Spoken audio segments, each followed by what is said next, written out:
यहाँ पे ऐसे गुरु रविदास के कुछ खास दोहे या कहें संत रविदास के अनमोल विचार।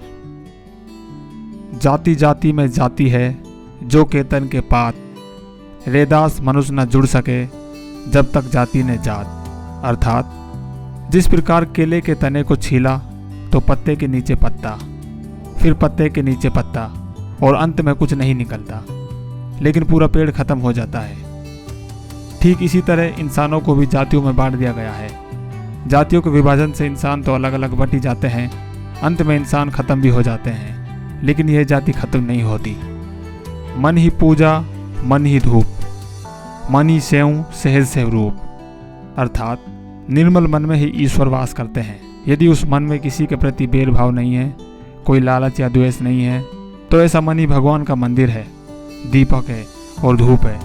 ऐसे मन में ही ईश्वर निवास करते हैं। ब्राह्मण मत पूजिए जो होवे गुणहीन, पूजिए चरण चंडाल के जो होवे गुण प्रवीण।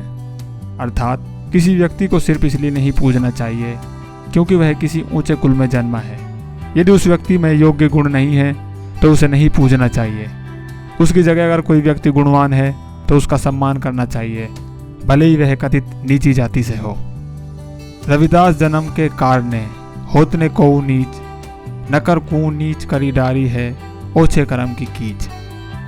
अर्थात कोई भी व्यक्ति किसी जाति में जन्म के कारण नीचा या छोटा नहीं होता है। आदमी अपने कर्मों के कारण नीचा होता है। ऐसा चाहूँ राज में जहाँ मिले सबन को अन्न, छोट बड़ो सब सम बसे रैदास रहे प्रसन्न। अर्थात मैं ऐसा राज चाहता हूँ जहाँ सभी लोगों को भरपेट खाना मिले और सभी लोग किसी भी कारण से भेदभाव से बचे तथा समान रूप से रहें, तो रैदास खुश रहेंगे। गुरु रैदास ने ऐसे राज के रूप में बेगमपुरा की कल्पना की है। जा देखे घिन उपजे नरक कुंड में बास, प्रेम भक्ति सो उधरे प्रगट जन रैदास। अर्थात जिस रैदास को देखने से लोगों को घृणा आती थी, जिनके रहने का स्थान नरक कुंड के समान था, ऐसे रविदास का ईश्वर की भक्ति में लीन हो जाना ऐसा ही है जैसे मनुष्य के रूप में दोबारा से उत्पत्ति हुई हो। मन चंगा तो कठौती में गंगा। अर्थात जिस व्यक्ति का मन पवित्र होता है उसके बुलाने पर माँ गंगा भी एक कठौती चमड़ा भिगोने के लिए पानी से भरा हुआ पात्र में भी आ जाती है।